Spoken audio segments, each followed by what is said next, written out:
Tem aula hoje do Donaldo? Será, meu Deus? É você, Luizão, que vai dar aula pra gente hoje? Então, bora lá. Abram suas Bíblias em Romanos 2, 14. Vamos ler e vamos fazer exegese do texto, porque a partir daí você vai tendo ideia para sua monografia. Tá sabendo bem a aula, hein?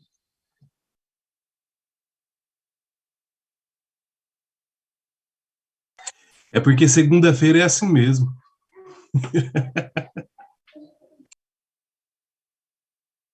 Bom dia, professor.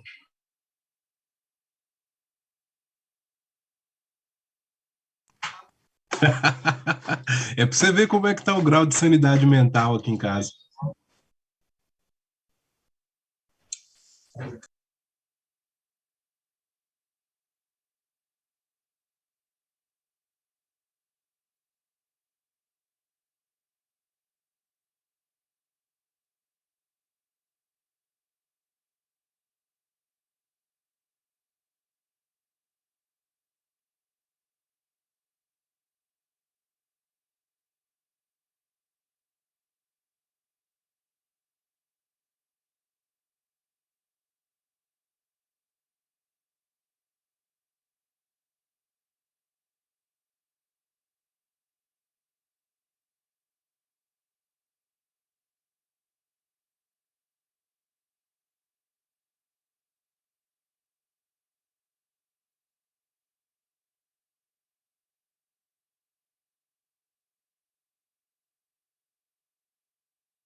Eu acho que é sabática, hein, essa semana.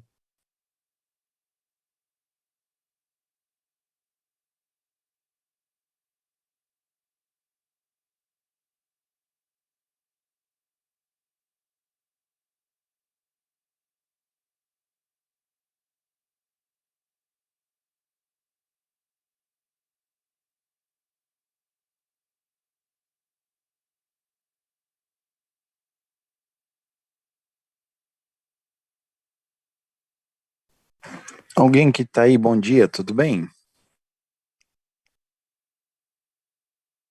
Alguém conhece algum seminarista que já foi orientado pelo Gerson? Sabe se é tranquilo, como é que ele é? Conheço, Gui.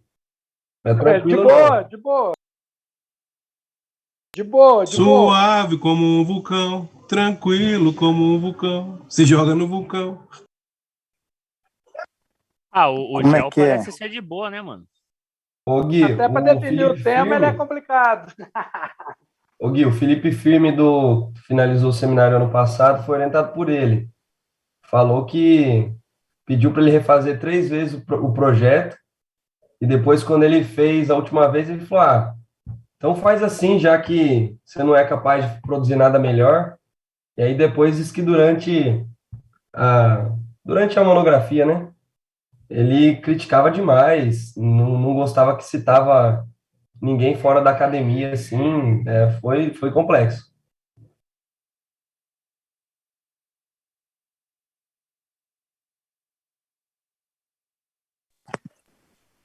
Só É, falar mal de mas Bolsonaro, pô, que aí ele fica felizinho. não, mas era isso que eu ia fazer mesmo. Mas aí eu só queria saber se ele era muito chato. Pega o padre, porque o padre não vai nem falar nem que tá bom nem que tá ruim, não vai simplesmente ler.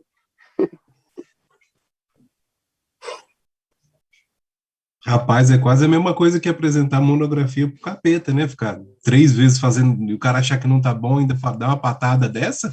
Misericórdia.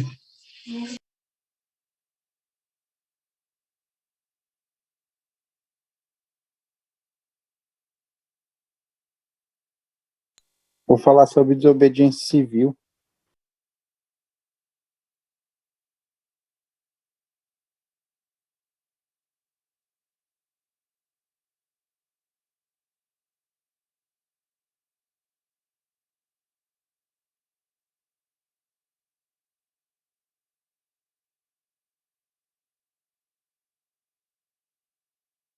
Pessoal, quero pedir oração aí pelos misericordiosos da sala e orar por mim, beleza? A minha igreja fez um negócio legal comigo. Eles entraram com o pé e eu entrei com a bunda e eu tô sem campo.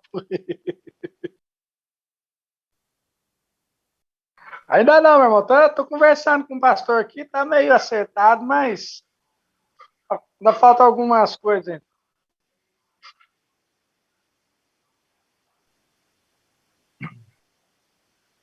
Isso, ano 2022. Beleza. O Abel, conversando com um amigo meu que foi para Minas um tempo, ele falou, como é o nome da cidade que você estava antes? Santa Rita do Sapucaí. Eu acho que é isso. Um fazendeiro amigo deles começou um projeto de plantação e aí pegou e rompeu com a igreja. Ele está com uma igreja lá, louco para achar um pastor. Igreja na fazenda. Eu tô achando que é em Pouso Alegre, se não estou enganado. É isso mesmo, Abel. Mas o meu tutor mandou uma mensagem. O meu tutor, não, o meu pastor mandou uma mensagem no presbitério. E a mensagem que ele mandou e tirou toda a possibilidade de trabalho lá. Por conta que ele falou que eu estou precisando de tempo, que preciso ficar mais próximo de Campinas e tal. E aí foi fechado todas as portas, entendeu? Entendi. Então tá, seu Abel, então tá aí. A Então tá, procura. Abel. Abel, não era você que ia para a congregação de Rio das Pedras? Então, nós estávamos conversando, reverendo. Estou em conversas ainda, não está 100% certo essa questão, mas eu creio que vai dar certo lá. Falta uns acertos por lá. E você está morando onde? No momento, estou aqui no Campos Elíseos e pretendo ficar aqui para o ano que vem também. Ah, então você iria lá só para dar assistência lá. Uhum. Você só tem essa subidona grande aí para enfrentar. Qual que é essa rua aí? Mojimirim? Nem sei mais. Eu morei ali 4 anos. Montemor, gente. Montemor, gente. Montemor. Vocês sabem, fofoquinha aqui, que a cidade de Montemor antes era um lugarejo chamado Água-Choca? Eu? O quê? Água o quê? Água-Choca. Montemor, a cidade de Montemor, era antes um lugarejo chamado Água-Choca. Bom, senhores, mas vamos lá, a nossa aula. Perdoem o professor pelo atraso. Estava absorvido aqui em outra coisa. Além disso, eu estou em casa, porque quinta-feira eu tive um mal-estar, uma torção meio séria. Deve ser de uma vértebra, sei lá o quê. E mesmo assim, eu ainda fui trabalhar e dei trabalho para o Paulo César e para o Cá, porque eles tiveram que me trazer de volta em casa. O Cá depois teve que me levar na fisioterapia à tarde e eu ainda estou aqui meio dolorido. Por isso, então, o professor de vocês ainda está meio aí cheio de coisas aí. Então, acabei me absorvendo, me distraindo e me entretendo com tantas outras coisas aqui. Vamos orar? Guilherme Versolato poderá orar? Tem condições? Tem microfone? Tem sim, reverendo. Tem. Então tá. Então vamos ver que outros pedidos há. Pedir para Deus orientar o Abel aí, nessa questão do campo, confirmar para ele. Que bom Deus cuide do professor de vocês também. Há alguns outros pedidos?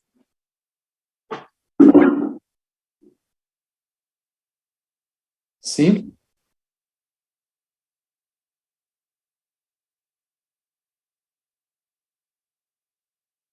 Ixi, ainda não avançou isso, meu irmão.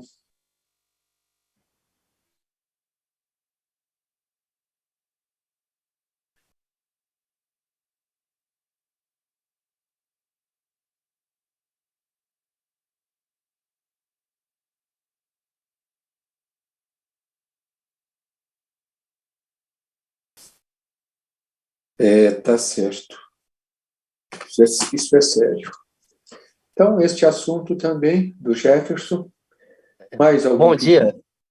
Bom dia, Tiago. Eu vou passar por um procedimento cirúrgico dia 11. Queria que o Guilherme colocasse também diante de Deus aí. Tá certo. Tiago estava todo feliz ontem aí com o aniversário da menininha, né? Professor, foi 2 anos aqui de... Foi bênção.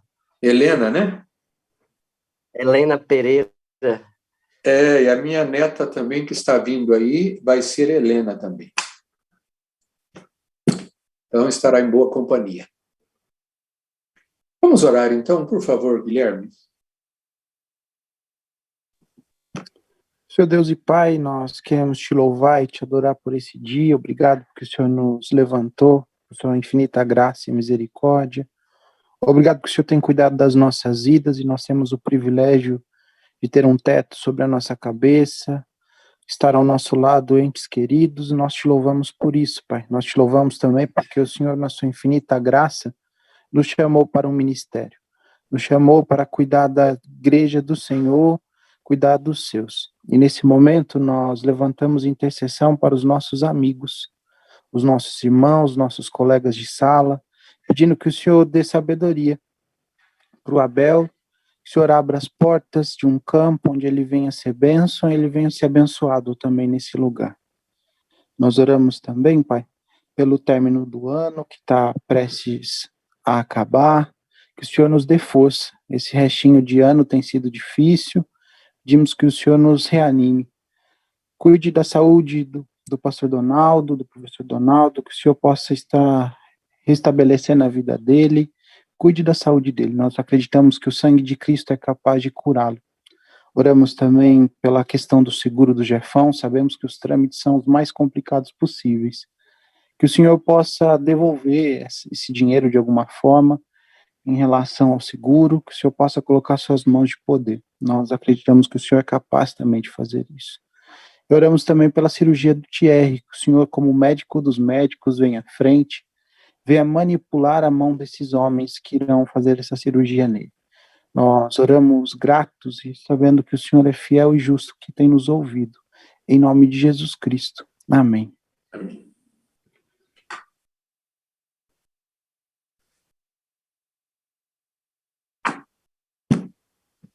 Olha que o Cleverson é bonzinho, está enforcando os outros, mas que rapaz. Senhores, eu estou preocupado porque eu detectei que ainda tem até projeto de pesquisa atrasado. Gente, dá uma esperneada aí, resolva isso hoje, porque semana que vem é a segunda edição. Tá feio, hein? E também tem igreja que está aí esperando o boletim do seu pastor, mas os pastores não se mexem. Porque eles estão criando um aplicativo, professor, aí é mais complexo. Aquele aplicativo que baixa na Play Store e no iOS. Que aplicativo? Para fazer o boletim? É brincadeira, professor. Tem umas É, igrejas que já utilizam, né, aplicativo para celular, né? Que você baixa lá e tem todas né? as informações. Então elas não estão querendo, as igrejas não estão querendo fazer boletim, né? Vão ficar muito antiquadas. Mas como o professor é antiquado, ele ainda se prende a essas coisas. Mas então tem 4, pelo menos, devendo boletim, tem, eu acho que 3 devendo projeto de pesquisa. Eu nem estou observando as outras coisas, a confirmação de leituras ou não. Pois bem, senhores, mas hoje eu quero conversar com vocês um pouco sobre a nossa Assembleia do Westminster e aquilo que ela nos deixou com relação ao culto. Então, primeira coisa, quem que a gente escolhe aqui para começar a falar? Se for por ordem alfabética, vai ser o Abel, né? Vou seguir a ordem alfabética aqui. Abel, o que foi a Assembleia de Westminster?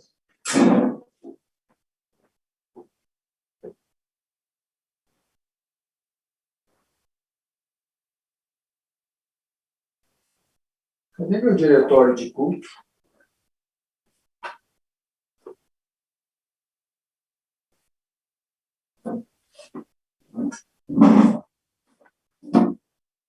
Cadê o Abel aí?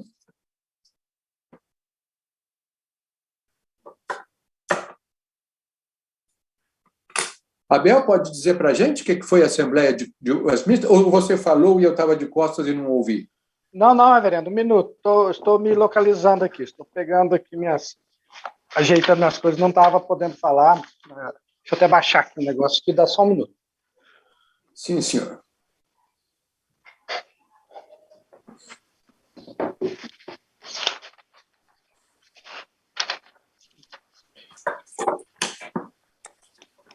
Vocês têm como material para leitura o capítulo de um trabalho que eu fiz para o mestrado. Não é a minha dissertação de mestrado.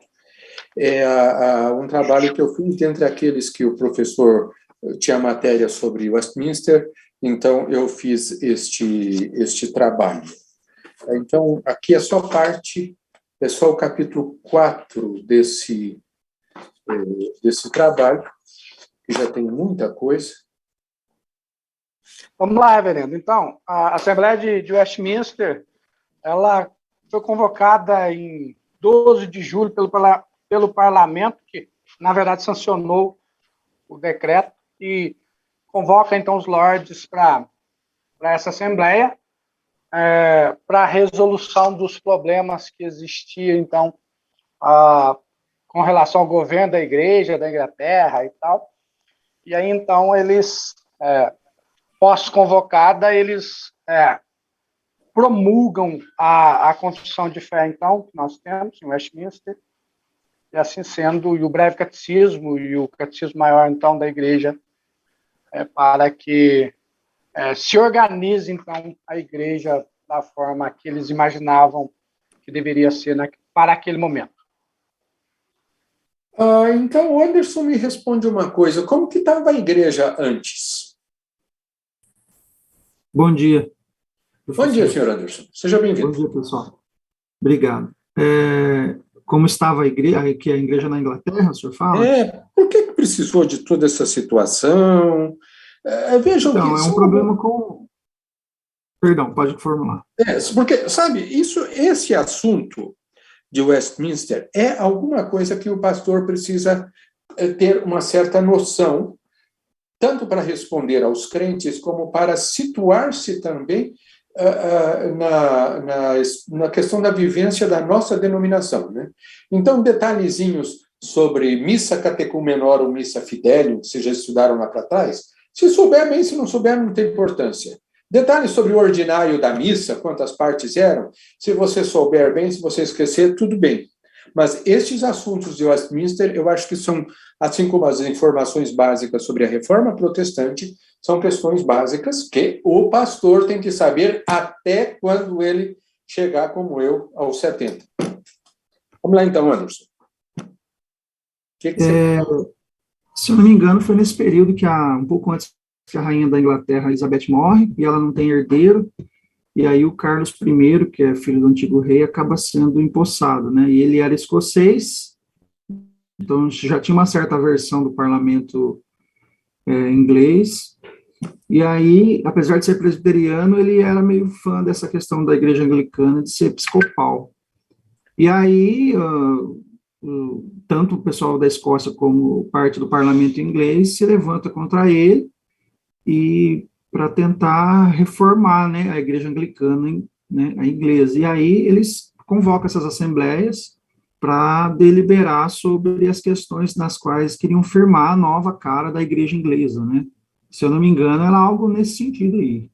Uhum. E aí o parlamento apoia, endossa os rebeldes escoceses e parte dos ingleses, e eles organizam isso. Demorou alguns anos, eu não lembro quantos anos foi, não, mas não foi num ano só que resolveu essa questão tanto da confissão como dos catecismos, né? Então, tinha muita política envolvida, se eu me recordo bem. André, você consegue lembrar quais são os documentos oriundos desta Assembleia? O que a gente conhece são a própria confissão, né, que eles fizeram, o Catecismo Maior e o Breve Catecismo, né? Mais alguma coisa? Com certeza tem, mas não recordo agora. Alguém se lembra que tem alguma coisa a ver com a nossa matéria? O diretório do culto público, reverendo. Isso, o Diretório do Culto Público, o Diretório do Culto de Westminster. Eu estava até aqui procurando o meu exemplar, que eu quero pegá-lo para comentar alguma coisa. Cadê tu? Cadê tu? Ele é tão fininho.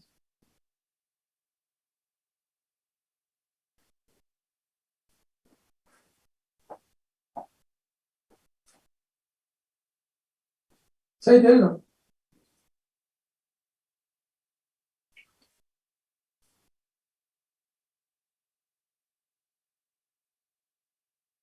Bem, eu vou comentar de memória o que eu tenho, então, na cabeça. Pois bem, a Confissão de Fé tem um capítulo específico sobre culto. Capítulo 21, do culto religioso e do domingo, e que tem uma série de especificações, destacando, por exemplo, o culto como o culto trinitário, o culto dirigido a Deus, o Pai, o Filho e o Espírito Santo. E há uma decorrência do culto que é chamado de princípio regulador do culto. Daniel, sabe dizer o que é isso?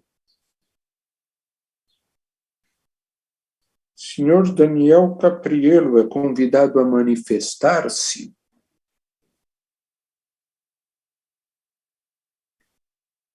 Sabe? Ou está sem microfone?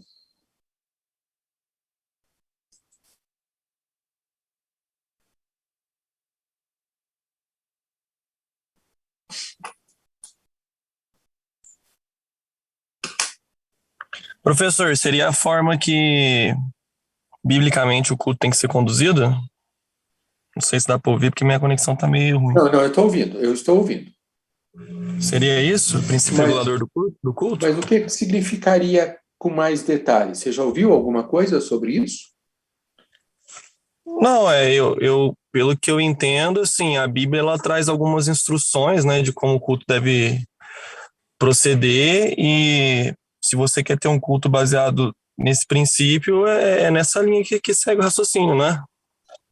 Uhum. Que você tem que fazer no culto aquilo que a Bíblia diz e não algo que seja fora dela. Vocês têm, então, no material recebido aí, algumas afirmações. Alguém achou isso aí logo na primeira página do capítulo 7º? Reverendo, que diz que aquilo que a Bíblia não proíbe é permitido no culto. Não, isso aí é Lutero. Existe uma frase: nada deve ser exigido como essencial ao culto público, exceto aquilo que seja ordenado pela palavra de Deus? Isto. Quem que falou agora há pouco antes do...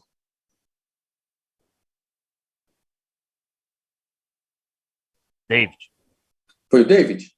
Então, David, a distinção aí a ser feita é a seguinte. Isso que é importante notar, a diferença entre o princípio normativo do culto, que seria o princípio de Lutero, e o princípio regulador do culto, que seria o princípio de Westminster. Se você passa a página e você vai na segunda página, lá no alto, você tem a referência ao princípio normativo que representa a posição luterana e anglicana. Aquilo que não for proibido na Escritura é permitido no culto. Enquanto o princípio regulador diz aquilo que não está prescrito na Escritura não pode aparecer no culto. Então, David, eu ilustro isso com a questão do uso, por exemplo, de incenso e de velas e coisas desse tipo. O princípio normativo diria, pergunta, o Novo Testamento fala desse assunto? Proíbe ou regulamenta? Não. Então pode usar. O princípio regulador pergunta, o Novo Testamento fala alguma coisa? Não, não manda usar, então não pode usar. Dá para perceber a distinção? Dá sim, claramente, reverendo. Tá? Então, esta é mais ou menos a forma como os nossos irmãos do Westminster estavam pensando nesse ponto. Pois não. A carta que o senhor nos deu como leitura, né, a carta pastoral da IPB, fala um pouco sobre isso, né, sobre os elementos que devem fazer parte do culto e aqueles que, por mais que estão nas escrituras, eles não faziam parte da liturgia da igreja, não somente da igreja do Novo Testamento, quanto dos rituais que eram feitos no templo de Deus no Antigo Testamento, né, que foi a questão das danças, dos aplausos, né, as questões. É por aí, né? É por aí. Eu quero comentar com vocês que esta questão é uma questão que tem sido motivo de muita tensão dentro das igrejas, porque os próprios puritanos tinham algumas divergências entre si. Por exemplo, no Novo Testamento fala alguma coisa de acompanhar o funeral de alguém que morreu? Danilo, tem alguma coisa no Novo Testamento dizendo que o Pedro foi ao sepultamento de fulano e fez uma oração ali? Danilo, está por aí? Or not? Tem Atos capítulo 9, reverendo? Que fala de ir a algum sepultamento? Agora eu não me lembro.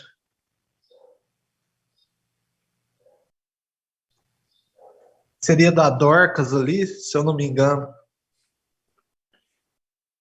Não, mas ali ela tinha morrido e ele vai lá e ressuscita.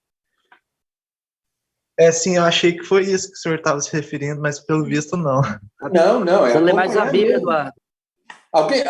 Teve algum de vocês aí que teve para velório nesse tempo de tragédia? Não foi?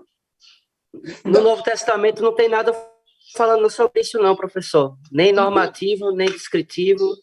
Não tem nenhuma instrução sobre como acompanhar aquele que morreu, né? Não tem nada direto falando sobre isso. Então, tem mandamentos do Senhor falando para a gente chorar com os que choram, né? Consolar aqueles que estão precisando de algum tipo de consolo, mas uma norma descritiva não existe sobre o culto. Por exemplo, o culto fúnebre, o ofício fúnebre que a gente faz. Não tem descrito, pelo menos eu não conheço no Novo Testamento, falando como o ministro deve se comportar num ambiente desse. Se é que deve se comportar. A gente faz por inferência, né? Então, o que eu quero destacar, durante a Assembleia do Westminster, teve pastor lá que morreu. Teve membros da Assembleia que não foram ao sepultamento porque não havia recomendação escriturística explícita que devessem acompanhar o sepultamento e falar alguma coisa no sepultamento. Tá? Então, vejam que alguns tinham uma preocupação até detalhista quanto a isso. Por exemplo, você deve pregar assentado ou em pé?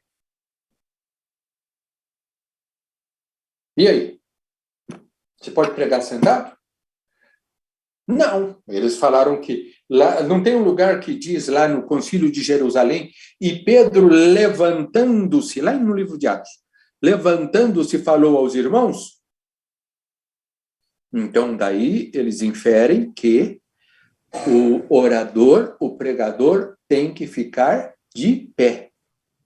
Quer dizer, houve uma preocupação até excessiva, eu creio, com estes detalhes. Então, o cadeirante não poderia pregar a palavra, né, reverendo? Então o cadeirante não podia pregar a palavra.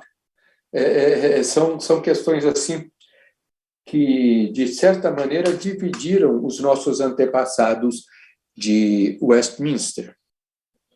Pois bem, mas eu gostaria de ir refletindo um pouco com vocês. Eu acho que a própria leitura do capítulo é bastante nisso aí, mas vamos ver, logo mais na frente, tem um parágrafo que diz que a confissão de fé explicita ou nomeia os elementos que devem estar presentes no culto.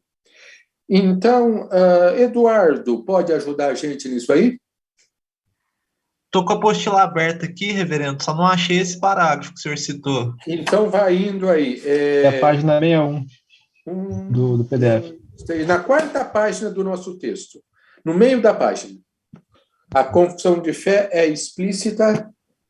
Eureka? Eita. Achei. Então, conta pra gente aí. Os elementos que fazem parte do culto legítimo, né? É para citar eles, reverendo?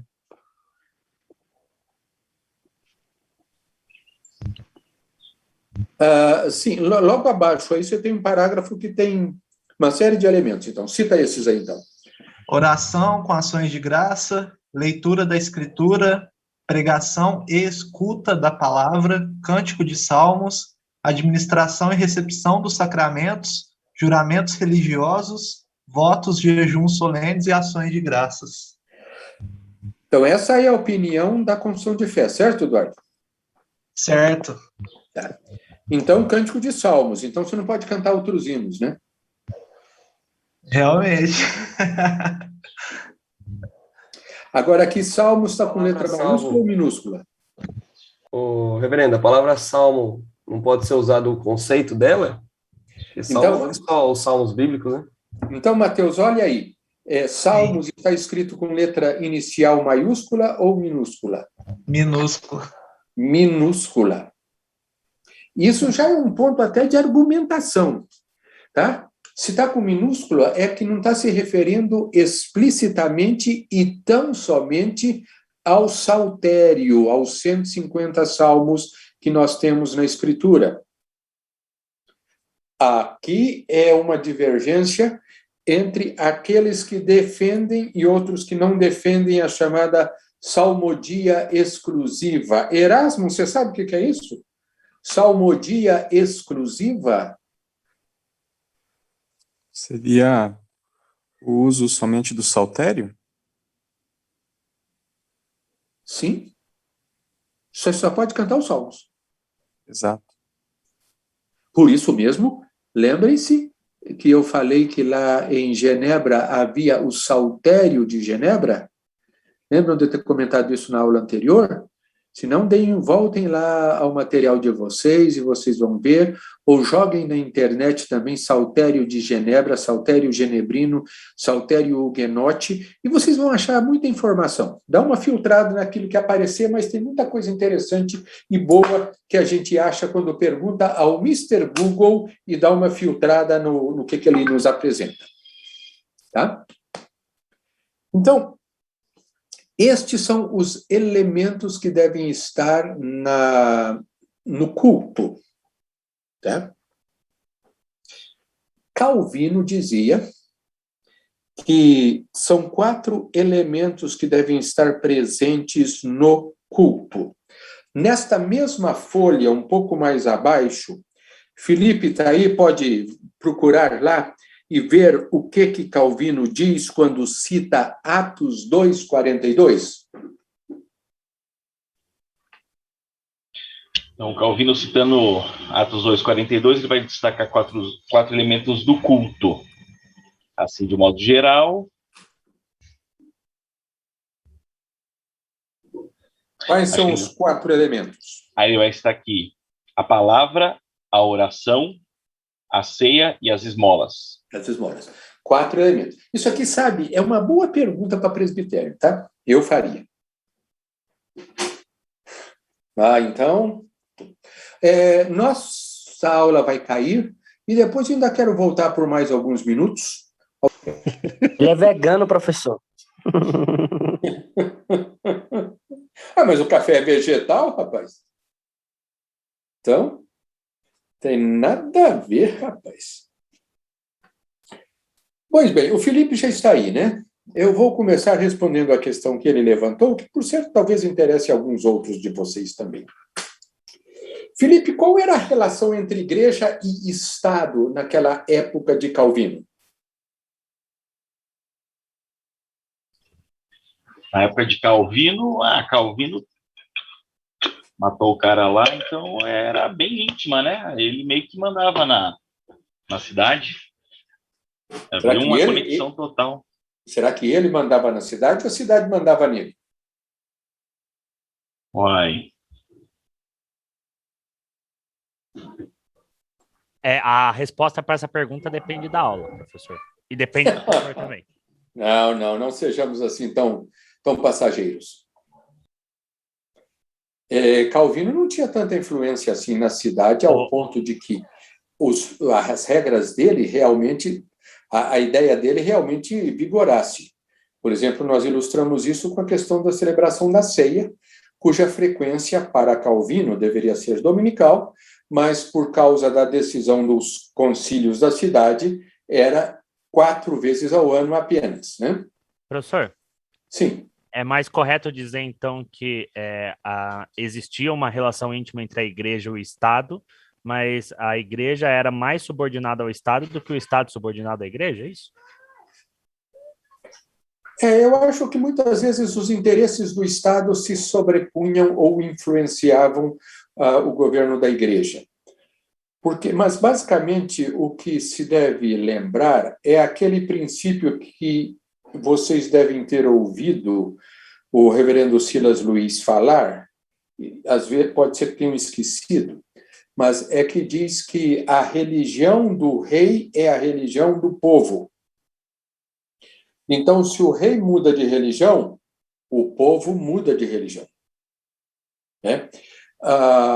Não há a ideia de separação de igreja e Estado. Por isso, o sustento, a côngrua, para usar uma expressão que nós temos usado, a côngrua pastoral era assunto do Estado.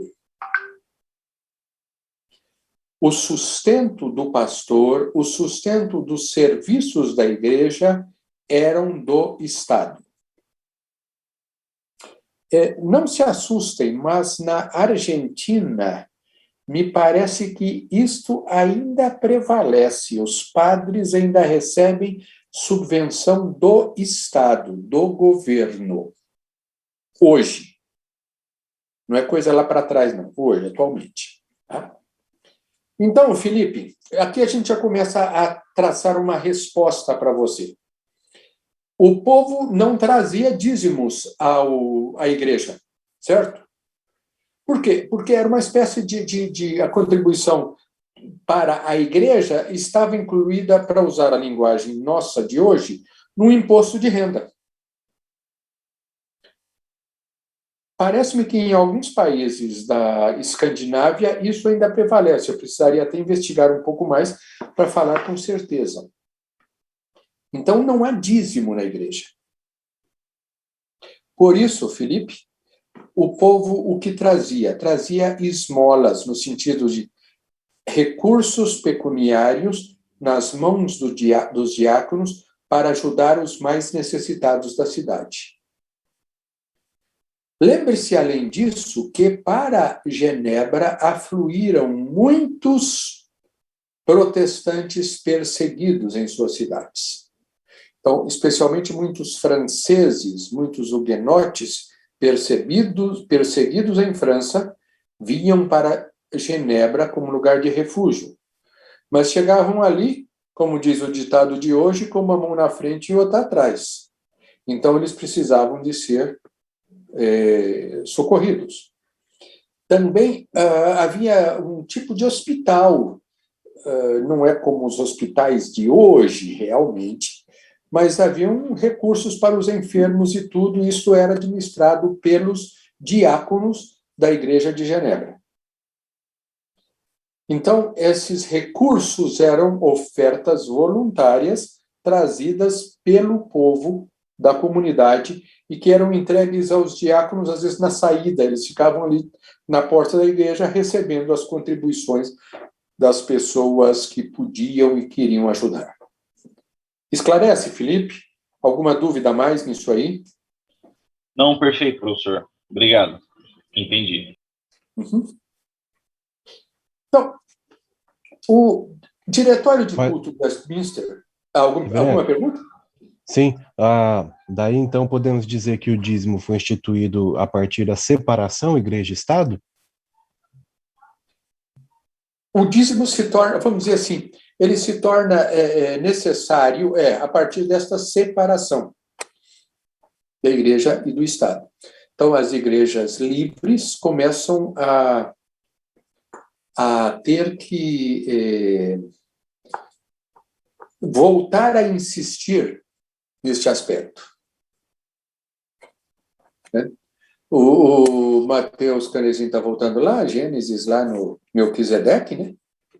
Mas vejam que o sustento, mesmo em Israel, o sustento dos levitas era uma questão de Estado, certo? Ou seja, os levitas faziam parte da estrutura estatal. Certo, Luiz? Certo, pensando na questão tribo, né? Eles eram sustentados, né? Então, pelas outras tribos, né? Melhor dizendo. Pelas outras tribos. Uhum. Então, a responsabilidade do dízimo se torna mais evidente diante dessa separação igreja e Estado. Porque aí o Estado cuida de uma série de elementos, mas a igreja, como tal, vai se sustentar da contribuição, da colaboração dos seus membros, dos que a integram. Tá?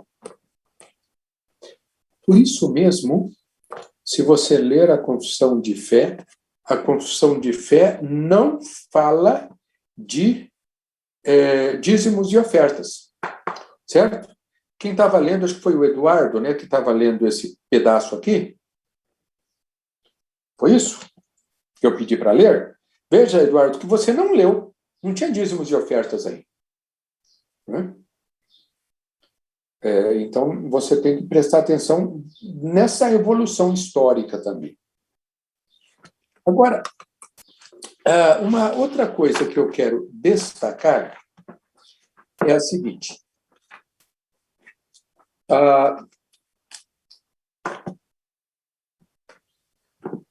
O culto, o diretório de culto prescreve uma sequência determinada para as partes. Então, nós atualmente estudamos muito pouco liturgia e estudamos adoração, teologia da adoração, teologia do culto. Por quê? Porque na questão liturgia, no sentido estrito, a sequência das partes que devem ocorrer no culto, nós estamos aí numa situação do último versículo de Juízes, cada um faz como bem entende.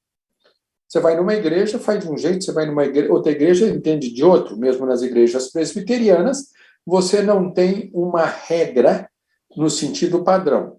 Você vai na igreja católica, você tem uma liturgia pré-determinada e a missa tem que acontecer sempre de acordo com aquelas regras do missal.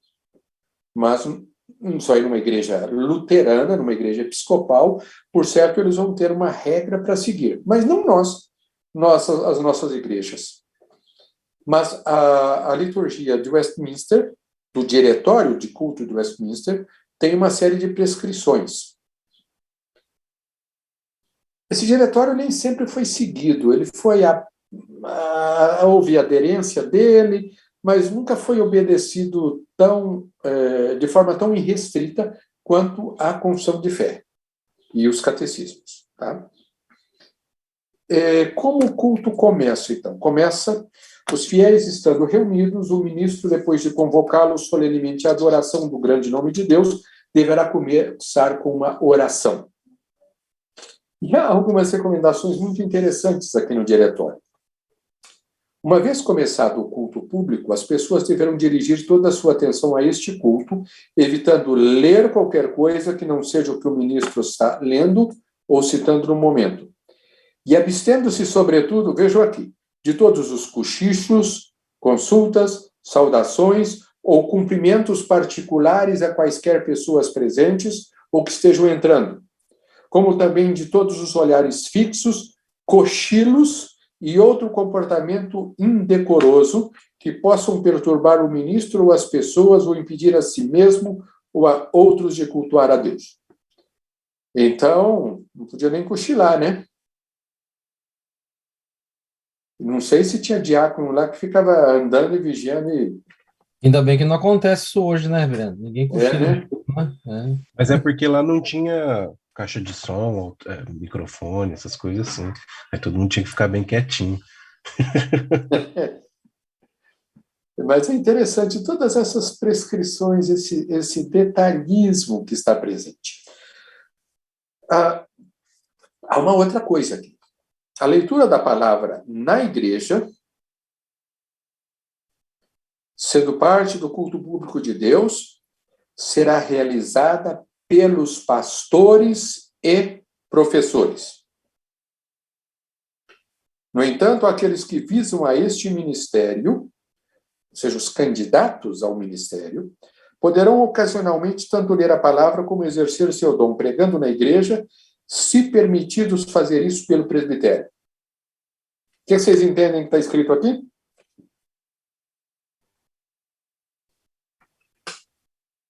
O que o Guilherme Versolato entendeu do que eu li aqui? Quem que pode ler a Bíblia, de acordo com o diretório de culto? Professor, eu caí aqui, que minha internet deu uma oscilada, e eu não escutei o início da sua fala. Você está em qual parte aqui do PDF? Só para Não, agora eu estou lendo o diretório de culto. Ah, tá. Desculpa. Eu acho que no PDF aqui...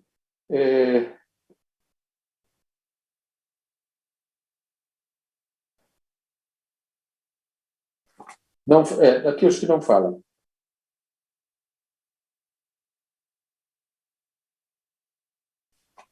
Aqui não fala. Mas então, algum outro de vocês que ouviu isso aqui pode opinar? A leitura da palavra na igreja será realizada pelos pastores e professores. Essa história de leitura alternada podia ter, de acordo com o que estou lendo aqui? O que o Rogério acha? Não, pode opinar, se opinar certo, se opinar errado, não tem importância, ninguém vai punir você, nem o professor vai anotar pontinho aqui desfavorável. Professor, eu acho que não, porque tinha toda a questão de saber ler a palavra, da iluminação pela leitura, né, a ideia calvinista de leitura bíblica. Eu acho que só o ministro ordenado mesmo, ou um professor, alguma coisa nesse sentido que poderia, na minha opinião, né? O Lucas Cruz está certo. Essa história de ter leitura alternada, de pedir que alguém lá do meio da comunidade conduza a leitura, não, isso era abominável para este comportamento, para isto aqui. Isto é o que se chama culto aberto ou culto fechado. Se você for à última página do nosso texto, você vai ver isso. Inclusive, por causa disto é que houve essa decisão no Supremo Concílio agora, proibindo as mulheres de lerem em público. Estão lembrados disso? Proibindo as mulheres de pregar, quer dizer? Exato. E é uma decisão aberta a controvérsias. Mas o catecismo, na pergunta 156, vai lá no final do texto desse capítulo que eu tenho aqui. Deve a palavra de Deus ser lida por todos? Publicamente, sobretudo os homens, Embora não seja permitido a todos ler a palavra publicamente em congregação, os homens de todas as condições têm a obrigação de lê-la em particular por si mesmo e com as suas famílias. Até no culto doméstico, quem tinha a obrigação de ler a palavra era o chefe, era o homem, não a mulher. Professor, então não pode cantar salmo, né? Porque daí as mulheres da igreja vai cantar, né? Aí só pode cantar música secular agora na igreja. Mas por que música secular? Aí não pode cantar nada. Não é Bíblia, né? É que como as mulheres não podem ler a palavra, né? Não pode cantar mais música bíblica, né? Porque daí vai estar lendo a palavra, né? Isso é aquilo que se chama, em lógica, redução ao absurdo, né? Levar o argumento às suas últimas consequências. Ô, professor, diga, Lucas. posso ter uma dúvida? Como que ficava a questão de oração, né? Porque é um costume nosso, assim, não sei nas igrejas dos irmãos, mas alguém levantar para orar, né, no meio do culto, não só o pastor ou o presbítero. E às vezes, nesse caso, também é uma mulher, né? E como que fica nesse sentido, nessa visão aí? Na visão da decisão do Supremo, você fala? Não, na verdade, eu estou perguntando na visão calvinista mesmo, de liturgia. Bom, vamos lembrar que este diretório, que pertence à década de 1640, prevê que as orações públicas também serão feitas só pela liderança, pelos ministros que estiverem lá na frente. Tá? Não tem aquela de chamar alguém lá no meio para fazer a oração. E se torna a maneira do povo orar seria apenas através do cântico dos salmos, dos hinos que têm esse teor de oração. Lembrem-se que Calvino dizia que a oração pode ser falada ou cantada. Então, há todo um ambiente restritivo neste quadro aqui. E eu acho que muitos dos nossos irmãos, que a gente tem chamado de neopuritanos, eles têm cometido o erro de olhar para aquele tempo e cometer aquilo que se chama anacronismo, assunto a respeito do qual o Thierry postou nas redes sociais algumas observações muito próprias. Thierry, fala disso aí. Anacronismo. Bom, professor, tentar repetir um momento histórico do passado e aplicar os métodos, mecanismos no tempo de hoje, né? De forma tentar automática. voltar essas práticas. Oi? De forma automática, né? Eu tenho um colega meu, por exemplo, ele está no SPN lá em Recife, e ele trabalha numa congregação nos finais de semana, e ele estava desabafando, assim, conversando comigo hoje sobre a ordem litúrgica, e o pastor disse que ele não era reformado, porque nessa congregação exige-se que cante o salmo, né, a salmodia de Genebra, e o pastor falou que ele não era reformado porque a liturgia dele não tem salmo, né? Então ele está sofrendo um pouco lá nessa questão, porque lá exige-se isso, né? Para ser reformado tem que ter um salmo durante o culto, a liturgia. É complicado, né? Mas é isso aí, é o que o senhor falou, né? A igreja presbiteriana, ela está multifacetada e nós não temos uma regra que se aplique a todas as igrejas. Eu acho que cada pastor ele faz aquilo que ele acha melhor dentro da igreja. A gente não tem um padrão hoje dentro da IPB, né? Acho que já tivemos lá atrás, eu não sei como era no passado, aqui no Brasil, quando a IPB chegou. Eu não sei quando que se perdeu isso também, se é que é uma perda, né? Ou se é que perdeu o que nunca teve, né? Não sei, teria que estudar isso aí mais aprofundado para... Eu sei que da realidade de hoje, né? Por exemplo, quando eu fui para Itabuna, lá na Bahia, que é a cidade da minha esposa, lá tem umas 6 igrejas presbiterianas. Eu fui em umas 3. As 3 eram completamente diferentes a ordem litúrgica. A primeira, ela é bem tradicional. Parece que você está no culto de Genebra mesmo. Eu fui em uma outra terceira lá que a primeira coisa que o pastor fez na liturgia foi chamar os membros lá na frente e ele usou essa expressão: eu quero fazer uma oração forte por vocês. Então venham aqui à frente. E ele usou essa linguagem, né? Uma oração forte. Eu fiquei querendo entender o que é uma oração forte e o que é uma oração fraca, né? Mas é isso, professor. É o dilema que a gente vai enfrentar, né? Futuros ministros ordenados, licenciados a partir do ano 2023, e nós estaremos dentro de diversas igrejas e congregações que já têm a sua cultura própria, o seu costume próprio, as famílias que já estão ali, né, na igreja há mais de 10, 20 anos, e de repente a gente vai chegar lá e tentar implementar uma outra liturgia ou uma outra forma de culto que eles não estão acostumados, e eu acho que a gente vai ter que estar pronto para enfrentar esses dilemas aí, né? Thierry e demais alunos, eu considero que a nossa reflexão do próximo semestre é uma tentativa, não sei se com resultados muito bons ou não, porque depende muito do 2023, mas é uma tentativa de ajudar vocês nesse imbróglio, porque nós vamos estudar diversos elementos, nós vamos estudar sequências litúrgicas e vamos refletir sobre isso para que, usando uma sequência ou outra, um caminho ou outro, o culto dirigido por vocês tenha conteúdo e seja agradável a Deus. Então, vai ser, de fato, uma questão muito complexa.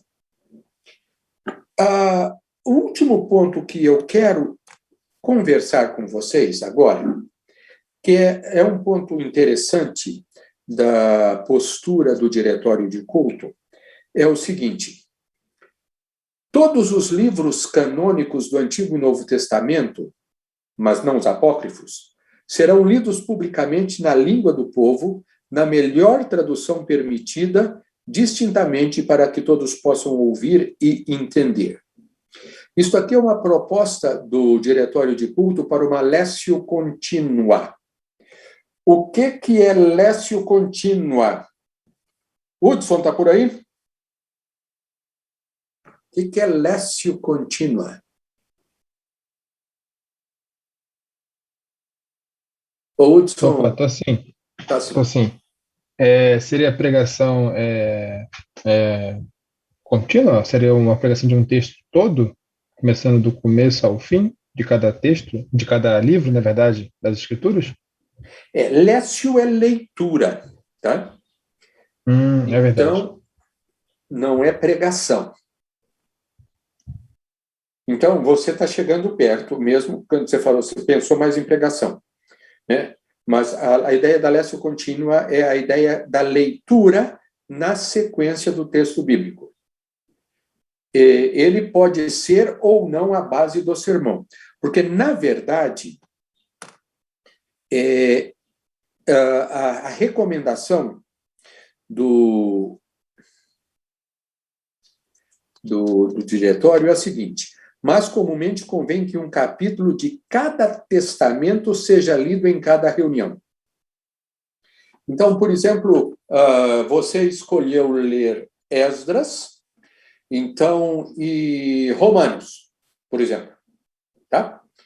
Então, você está lá no capítulo 2 de Esdras, você está no capítulo 9 de Romanos. Então, no culto desse domingo, você leu Esdras 2 e Romanos 9. No domingo que vem, você vai ler Esdras 3 e Romanos 10. Tá? Agora, qual vai ser o seu sermão? Aí são outra coisa. Você pode escolher um outro texto, ou pode fazer também uma pregação contínua, vamos dizer assim, em Filipenses, né? Esta que seria a ideia do diretório de culto. O que é importante destacar aqui é o valor e o lugar que se dá à leitura da Escritura. Esta é uma crítica a muitos cultos. O Thierry foi na Itabuna e foi passeando por diversas igrejas. É um negócio até que é bom fazer, e se a gente não consegue fazer fisicamente, que o faça até pela internet, para ir vendo diferentes cultos.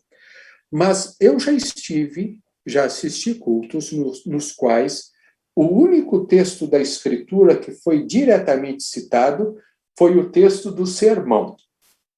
Não houve nenhuma outra leitura devocional, nenhuma outra leitura alternada, nenhuma sentença da Escritura para colaborar para o início do culto também.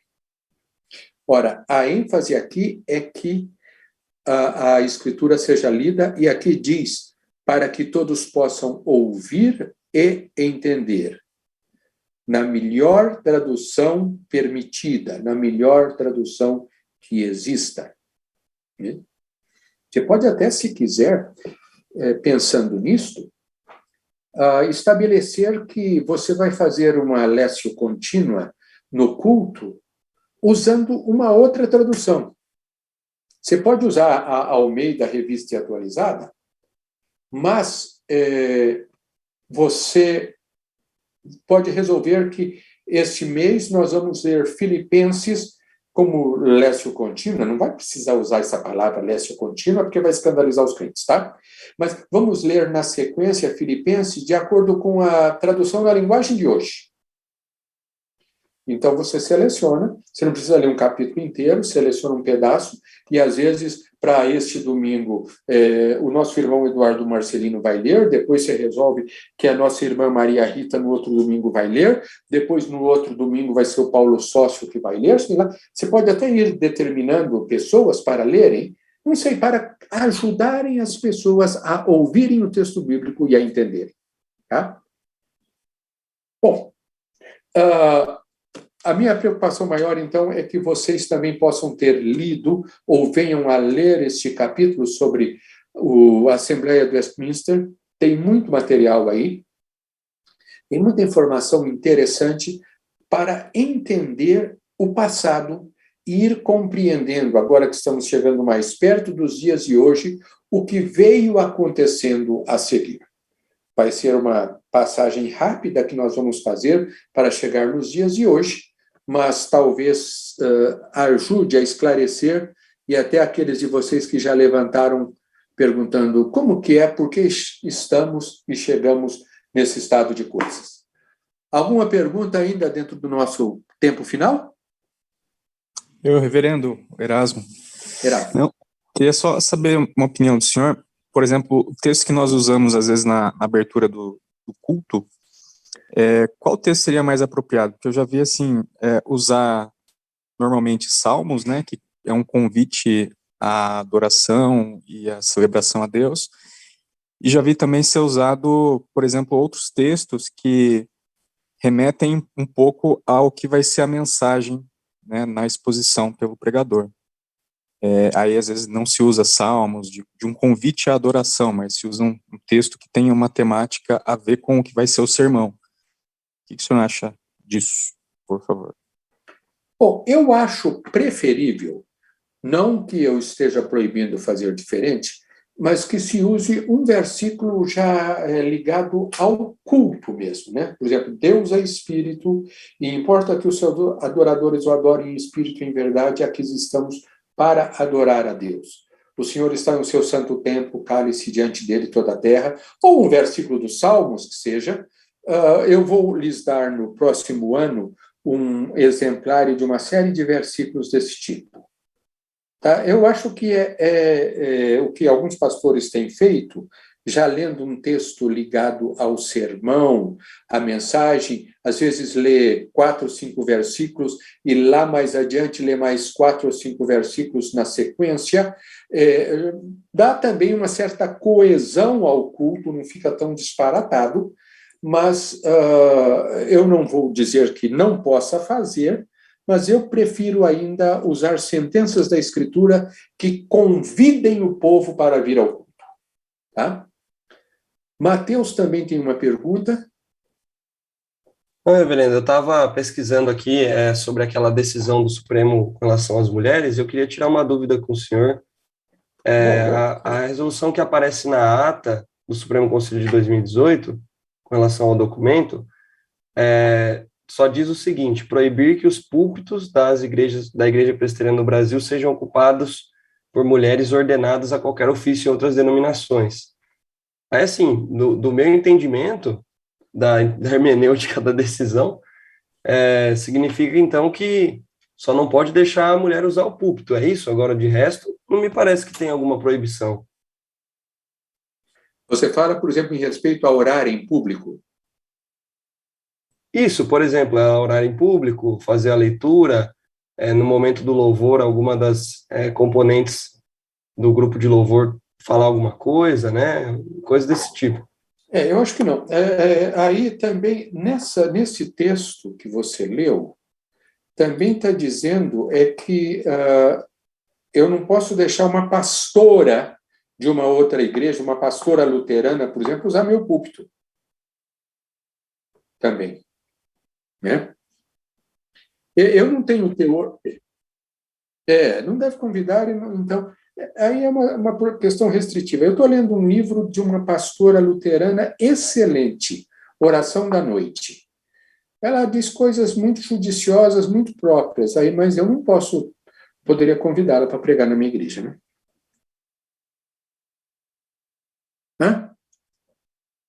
Anglicana? É anglicana. Isso, tá certo. Pois bem, alguma pergunta a mais? Senhores que estão atrasados com o boletim e o projeto de pesquisa, esse professor implora, solicita, pede, insiste, insta, mandem para mim o trabalho de vocês, porque senão eu tenho que dar 0 na primeira nota, aí reprovar vocês ou mandar vocês para a segunda época, aí o presbitério vai perguntar o que acontece e já viu, né? A coisa fica complicada, ok? Aguardo, então. Gente, bom almoço.